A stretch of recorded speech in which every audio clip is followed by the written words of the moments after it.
दोस्तों मैं बाइक के इंजन से रिलेटेड 3 टॉपिक पर बात करने वाला हूं। पहला, बाइक का इंजन किस वजह से खुलता है।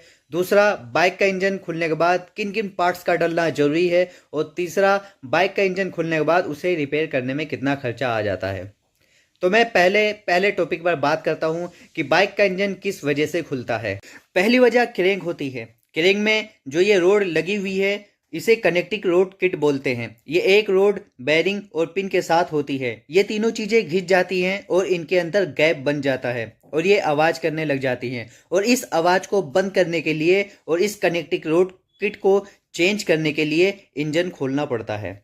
दूसरी वजह, ये जो दोनों चैम्बर के बीच में एक छोटा सा बेरिंग लगा हुआ है, जब ये टूट जाता है या इसमें प्ले आ जाती है तो क्लच प्रॉपर तरीके से काम नहीं करता। तो इस बेरिंग को चेंज करने के लिए इंजन खोलना पड़ता है। और तीसरी वजह, इन दोनों चैम्बर के बीच में बहुत सी गरारियां लगी हुई होती हैं। इन्हें गियर बक्सा कहा जाता है। जब हम पहला, दूसरा, तीसरा या चौथा गियर बदलते हैं तो ये गरारियां एक दूसरे को घुमाती हैं और जब ये गरारियां घिस जाती हैं तो गियर काम करते नहीं हैं। तो इन गरारियों को चेंज करने के लिए इंजन को खोलने की जरूरत पड़ती है। अब मैं दूसरे टॉपिक पर बात करता हूं कि बाइक का इंजन खुलने के बाद किन किन पार्ट्स का डलना जरूरी है। पहला, कनेक्टिंग रोड किट जिसके लिए इंजन खुला है। दूसरा, क्रैंक के दोनों बेरिंग, इनमें पिले आ जाती है इसलिए इनका भी बदलना जरूरी है। तीसरा, चैम्बर का छोटा बेरिंग, इनमें पिले आ जाती है और क्लच प्रॉपर तरीके से काम नहीं करता इसलिए इन्हें चेंज करना चाहिए। चौथा, पैकिंग किट, चैम्बर को जब आपस में जोड़ा जाता है तो इनमें लीकेज ना हो इसलिए इनका बदलना जरूरी है। पांचवा, सील किट, चैम्बर में सुराख होते हैं और उन सुराखों में साफट बाहर आती है तो इसमें लीकेज ना हो इसलिए सील किट का बदलना जरूरी है।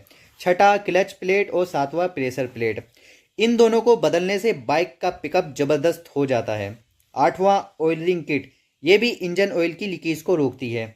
नौवां, रिंग पिस्टन, रिंग पिस्टन डलने से बाइक धुआं नहीं देती और इंजन में तेल पूरा रहता है। 10वां, वाल वाल सील किट, वाल वाल सील किट डलने से इंजन का प्रेशर बढ़िया रहता है। 11वां, timing chain kit, timing chain kit डलने से इंजन का साउंड अच्छा हो जाता है। 12वां, पुशोड रबड़, ये भी खराब हो जाती है, ये भी डलनी चाहिए। 13, डोट रबड़, ये लीकेज रोकती है, ये भी डलनी चाहिए। 14, न्यूट्रल पत्ती, ये कमज़ोर हो जाती है जो कभी भी टूट सकती है इसलिए इन्हें चेंज करना जरूरी है। और 15वां, इंजन ऑयल, ये तो डलता ही डलता है।